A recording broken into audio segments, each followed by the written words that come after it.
Are we fading? Yeah.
All right.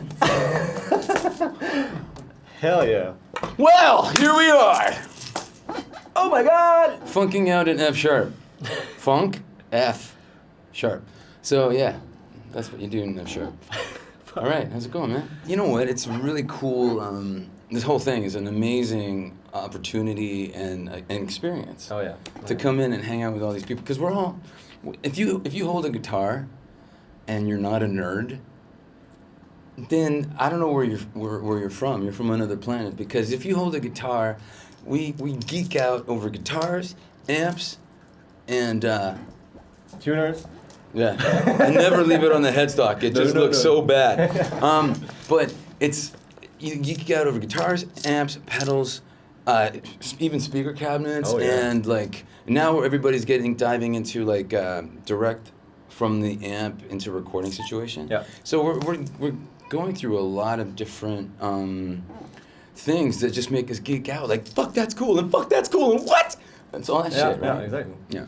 I mean, what's really crazy is that no one of us had any, idea how this will go. Well, it's and the first time you do anything, I was talking to anybody this morning, the first time you do anything, like, could you imagine the first NAMM show? Oh, yeah. Probably a train wreck. Oh, yeah.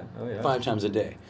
This has, for the first time of anything, this is something that's actually come together pretty good. Oh, yeah. And maybe they'll take a couple of notes and do it again next year, and it'll be even better, and it'll just grow into a huge thing. If you're not familiar with this thing, GuitCon is actually guitar player, YouTuber. I think it's more of a YouTuber thing. Yeah. I really think so. And it's funny because you get to meet me, being a guy that tours with a band, a couple of bands. Drop that name. I wasn't gonna. Bon Jovi. So it's one of those things where, you know, I don't get to meet you guys. So, and you're walking around and you're meeting, and everybody's cool. Oh yeah. I haven't met a dick yet. I mean, it's really crazy. I guess many people will think like, you know, these are like competitors and, you know, guitar players. No, like, man, is he better than me? I hope not. It's but it's not like that. It's all like the it's like a smiles and the club, faces. right? It's like a club. It's like a really cool club that. and like geeking out on camera and stuff, and I'm like, I'm out. That's no. I want to. It's funny though because I think it happens on every level. I learned from living in Los Angeles for a long time. I got to meet a lot of my heroes. Like, I hang out with like Steve Lukather and Billy Sheehan and Nuno Betancourt and Zach Wilde and Steve Vai, and you get to like I mean, it's not like, hey, let's get coffee tomorrow. It's like we run into each other all over the place. So the cool thing is that all these guys are fucking cool. Oh yeah. So when you meet somebody that isn't, you're kind of like, yeah, really? Why? Like, you know, when somebody says, hey, can you come to the Lucky Strike tonight and play Creep with Nuno Betancourt in the key of E? And I'm like, I'm there. Yeah. And Nuno's great, and we did a great rendition, but then after he comes up to me and he goes, dude, I love the melody you played in your solo. And I'm like, okay. you're fucking Nuno Betancourt, man. Yeah. You know, so everybody's cool to each other. So this is the kind of thing when you see this, and it's like a cool hang. Yeah. You know, yeah. everybody's awesome, and everybody I've talked to has been great. You know, that's very interesting because I was speaking with Pete 2 days ago and had a little chat, and Pete's great too. You repeated actually his words like in this thing because he told like, you know, we talked about, you know, having success as like a, you know, session player or having like your band, you know, people are like, oh my god, you know, they're on stage, you know, what a difference it makes and everything. And the first thing he mentioned, you know, like what it takes to, you know, to achieve something as a guitar player, you know, you have to be awesome.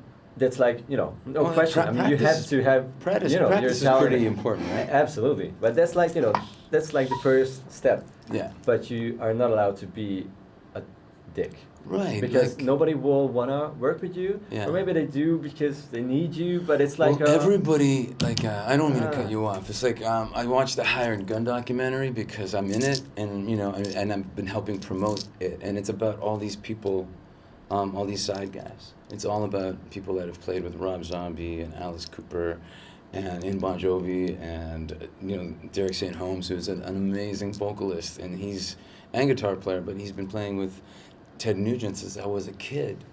So, and when you get to jam with these guys, it's like when I started playing Stranglehold with Derek St. Holmes in Nashville at a blues jam, and he starts singing and he sounds exactly the same, and music for me makes me time travel.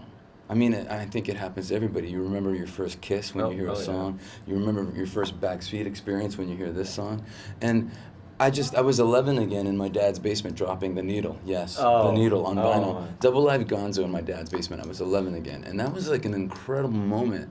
But my point about the Hired Gun thing is that, you know, they interview Rob Zombie and Alice Cooper and a bunch of people that hire hired guns, and they both mentioned, you gotta be cool.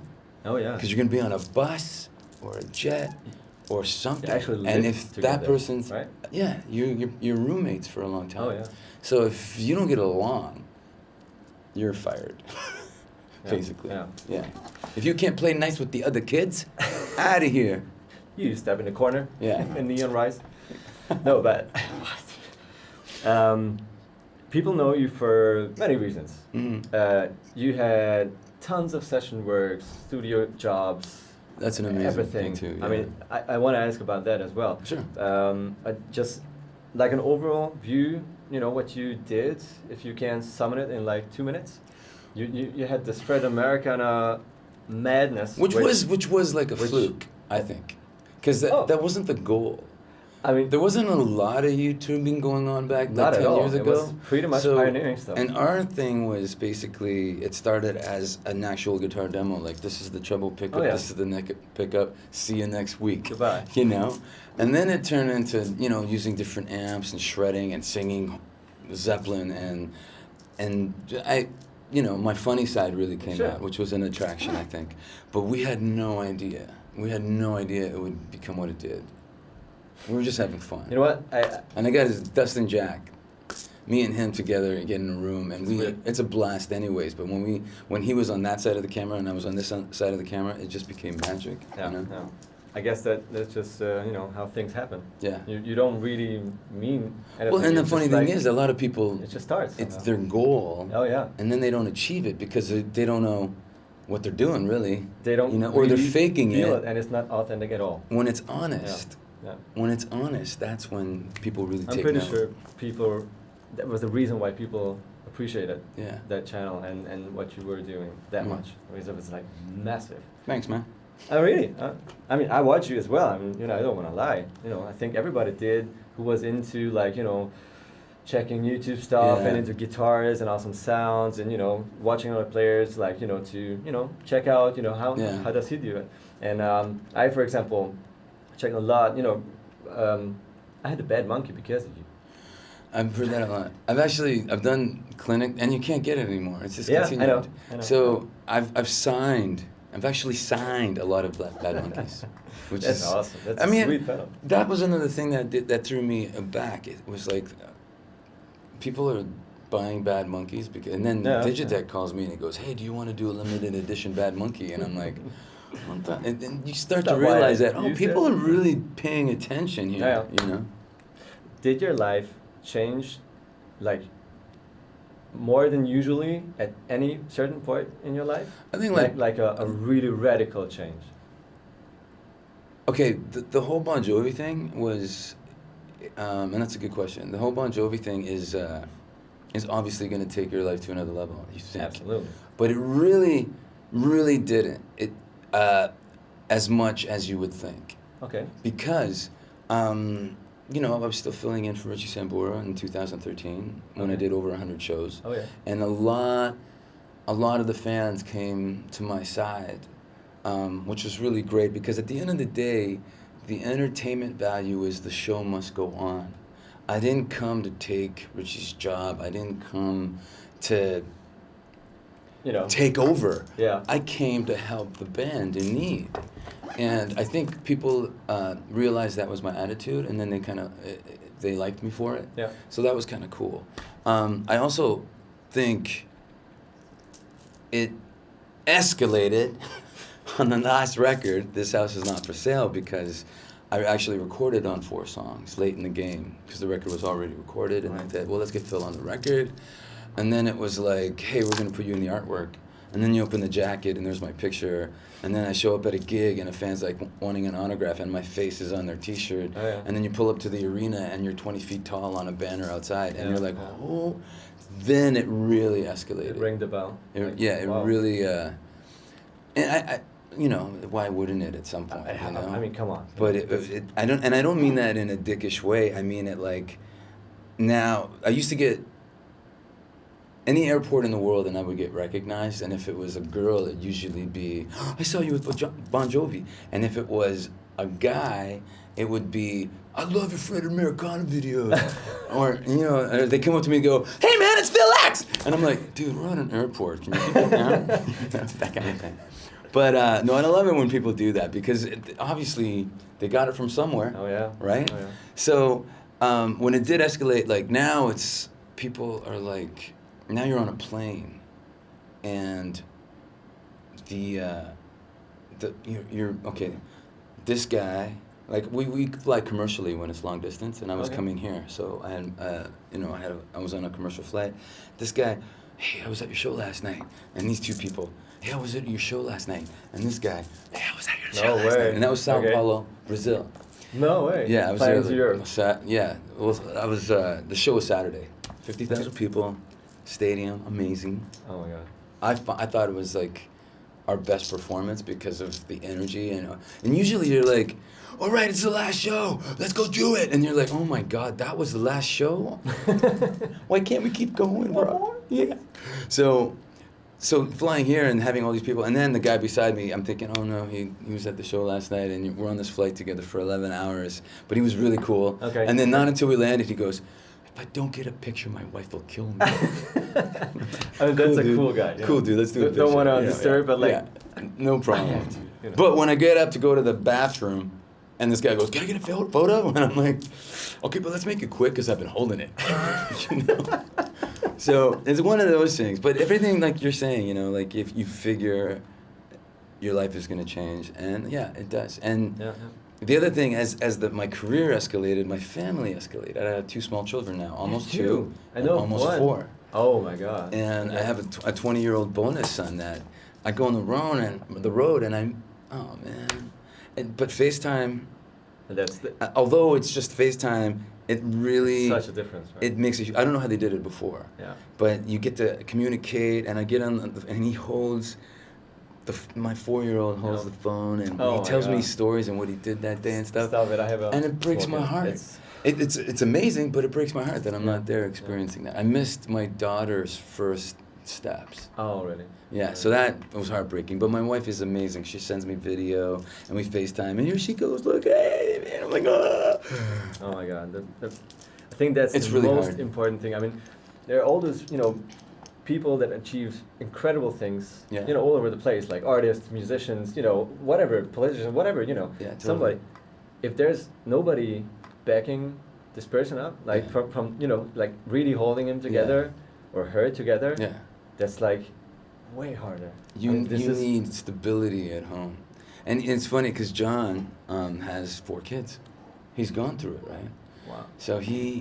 So I come out and I'm FaceTiming with Xavier, my son, and John's like, is that X? And he comes over and he goes, hey X, what's happening? And X starts talking he calls him Uncle John. Oh no way. Yeah. And like he calls everybody uncle now. I'm like, he goes, Daddy, I'm handsome. I'm like, well, who told you that? Uncle Tico. I'm like, oh my God. Like what a community. You know what I mean? It's amazing. It's amazing. Yeah, it really is. Do you have all of a sudden like a million new friends? If you know what I mean? I know what you mean. I know that when I go to Toronto, there's like 5,000 Greeks that are my cousin. Okay. But well, it's actually but you know, it's actually possible. But no, I find, you know, everybody comes out of the woodwork, but it's funny when they call and say, you get a message on Facebook from somebody that you went to school with, and they're like, wow, I'm so proud of your success. Oh, that's one thing. Awesome. But when they come up and they go, hey, remember me? I gave you an orange in the 6th grade at recess. Can I get Bon Jovi tickets? Like VIPs? Then they have a different agenda. You know what I mean? And it's not just, hey, long time no see, what's happening? It's, I want something from you. Yeah. And I don't dig that. And in some cases, I don't even remember the orange. But it doesn't make it better. In real life, I'm always an approachable person, whether it's at the airport or at the shop, the grocery store. I mean, I can back that up. I mean, Phil arrived Monday, I think, 2 days ago. Monday, yeah. And you know, we were all here and you know preparing, and you know our heads like exploding, you know, all the ideas and like chaos going on. And Phil came like, actually, you and Pete were the only person out of all these who actually said hello to every freaking person all over the place. And I'm talking like 50 guys. And I talked to like, you know, dudes, and like, I mean, that's awesome. You know, he doesn't have to do that. And I was like, yeah. Well, see, that's really awesome. Well, I appreciate your take on it, but to me, I think it is necessary. How it's supposed to be. Oh yeah. Oh yeah. I think I'm here with Framus as an artist, but I came to talk to all you guys. Yeah. You know, and to walk in and kind of like put it like, no, I'm not going to talk to you until I have to at like 4 o'clock. That's not. I don't think it should ever be like that. I think it should always be like real people. Yeah. And that's what makes it great. Everybody here is real, so that's why I love being here, because I can be me with everybody. Yeah. It's awesome. Right. Let's play some guitar and then let's talk about it. Huh? Talk about guitar? Mm-hmm. Oh, Your Framus. well, let me babies. talk about it first before we dig in. Because once we start playing, we might not stop. So this is one of mine. This one has a pickguard. This is basically when it came to Framus, we talked about neck size, which this is my dream neck. It's huge, I know. It's the biggest neck I've ever. I think it might be the experienced biggest neck on the market. I think it's almost like half a beer can, right? But the whole point is that I've played so many necks, and every time I was a fretted Americana, and here's a Strat, here's a Telly, here's an Esquire, and I'd always feel the neck and go, you know? And then every time I picked up like a 59 or a 58 Les Paul, I was like, I love this neck. Yeah. But I like it a little wider at the nut. That's so that was the thing. So they come in and Marcus Spangler, he's the head of production here and design, and we actually just designed a new XG downstairs on his computer. Way. He lists what it's gonna have and he draws it and what it's gonna look like, and you're like, yeah. I can't wait. Man, It's like Christmas. That's in 3 months. I'm just kidding, but it is like Christmas. Oh yeah. So that was the neck, and the neck to me is like, I think a fat neck.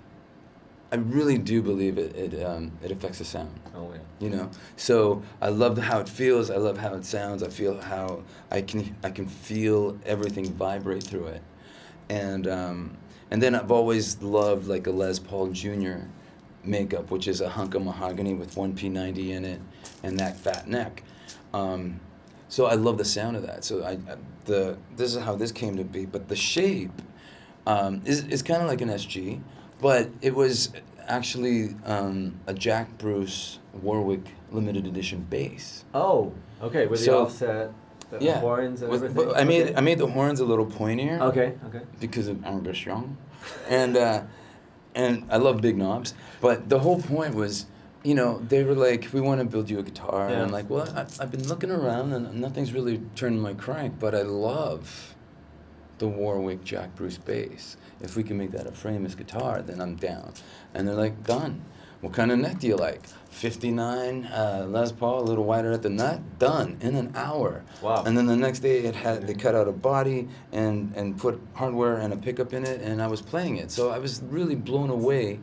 Like, it wasn't finished. It had like jagged edges and shit like that. Yeah, whatever. But it was like, oh, and then I was going down here and I'm like, you know what, this horn I need a little more wood taken out there. Yeah.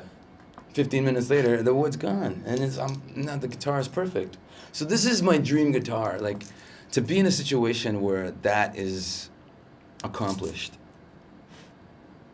Why would I go anywhere else? I mean, that's crazy. I wanted to ask, why Framus? I mean, you know, there are so many reasons why not to choose for a Canadian American guy.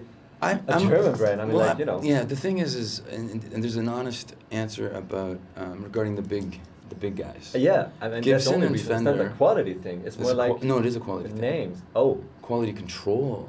Okay. Because Gibson and Fender both, it got under my skin that I would pick up one Les Paul and it was amazing, and then I'd pick up the next one and it wasn't. From the same day. At the factory. Okay. You check the serial number and stuff. Or the same thing with a Strat. I got a Telly, actually, that sounded amazing. And then I got the same color, same thing as a backup because I loved it so much, and it sounded like crap. And out of curiosity, I took the paint off, and there was knots in it. There was knots in it. Like you would see in driftwood on a lake. Oh, yeah. And I was like, and I called Fender, and they said they couldn't do anything, and sorry, and, you know, and So that was the big thing for me with the big companies. Quality control I didn't think was very good. And then, on top of all that, I just feel like, you know, I want something. I was with Yamaha for a while. Yeah. And I want a fat neck, and sorry, we can't do that. Nobody will buy it or something? Yeah. Or we can make it for you, but then we can't put it on the production model. But then I go, then it's not really my guitar. Yeah. You know, if people want to play what I play, give them a fat neck. Sorry, we can't do that. So there's always a compromise. Even when I was ESP, it was a compromise. Yamaha was a compromise. Here, no compromise. Oh, wow. So, okay. I mean, it just felt like home. We're still working on the distribution. I'm going to tell everybody right now. People in America that love my guitar, where the fuck do I find it? We're working on that. Well, there you go. Yeah. Awesome. Wow. Do they all come with the 6? This 6 is this pickguard was given to me by a friend. Like I had a pickguard on one guitar, and then I had a half pickguard on another guitar, and this was really white on the Bon Jovi stage, and I'd watch a video and I go, man, that thing needs something. Oh. Yeah. So I put a different pickguard on it, and it was the only color I had, and it wasn't black. So my friend called Framus and said, can you cut a black pickguard for Phil XG? And he gave it to me for my birthday. Oh, Thanks, really? Mason.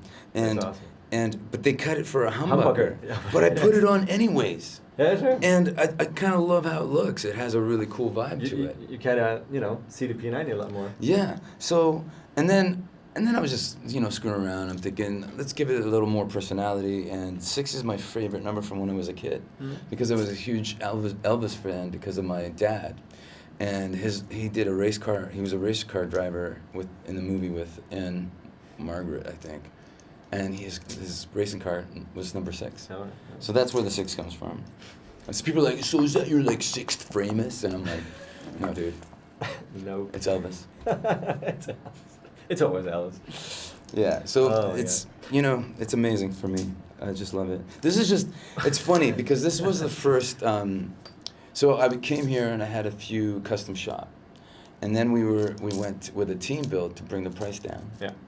So this was the first team build. All right. And so they sent it, and it comes with a splitter / so if you have a humbucker in here, it's series, parallel, and split. All right. Makes sense. Yeah. So, but they put the P90, but they put the hole. Sure. So, and then they showed it to me, hey, play this guitar, and I'm like, wow, what is this? This is the first team built XG, and I was freaked out because, well, it feels like my custom and sounds like my custom. Amazing. Yeah, well, they kind of screwed up. I go, yeah, they put a hole right there. And they're like, and I go, so that means I can take it, right? Because now it's a B stock. And they're like, yeah, you could take it. What do you want in the hole? I go, just put a kill switch. Oh, cool. So that was it. Okay. And then we just put it, and I don't even use it.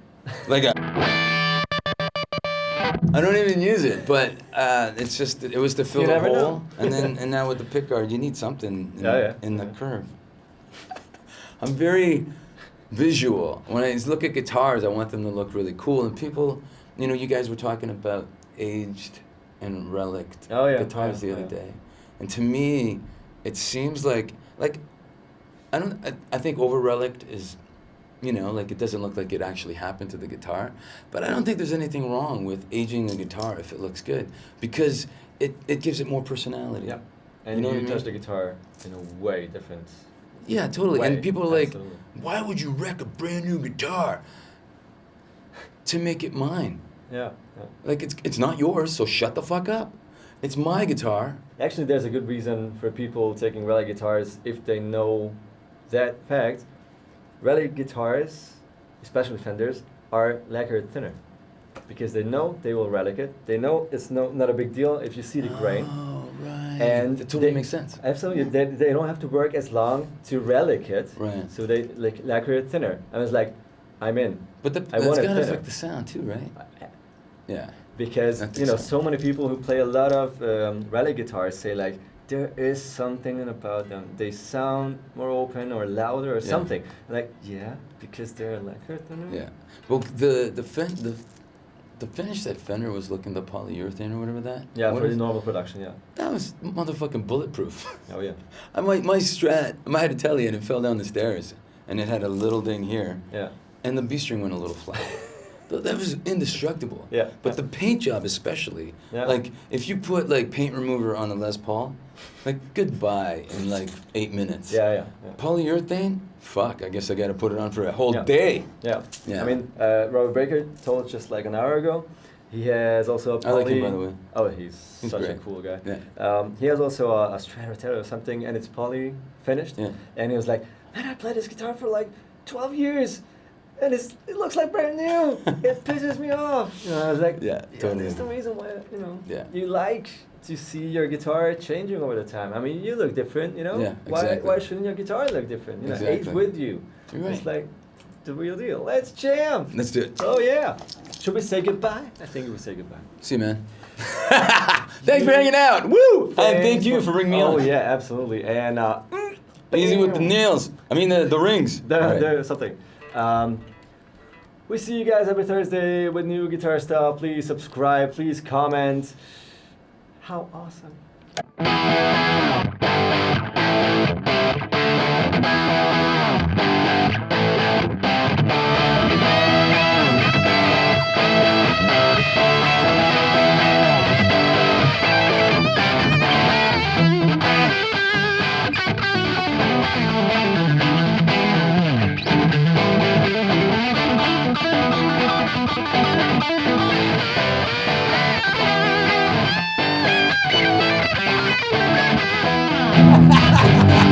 I love your face.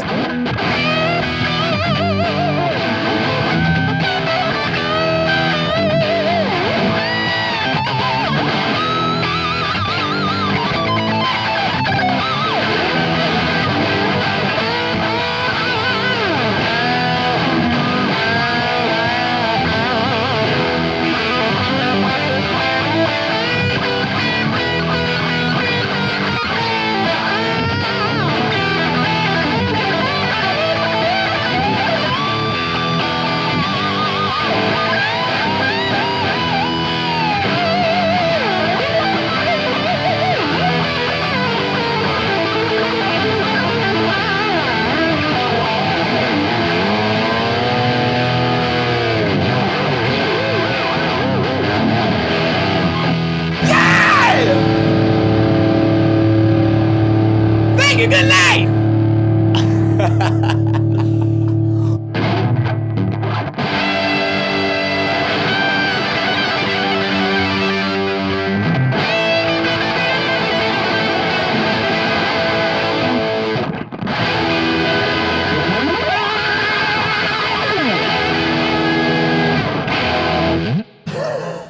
That was rock and roll, man. Fucking awesome.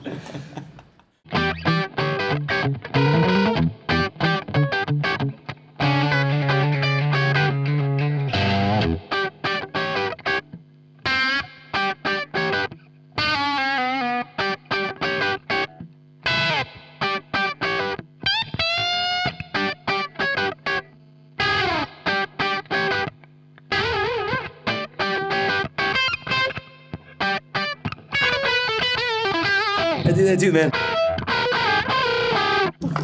Guess what? I learned from you.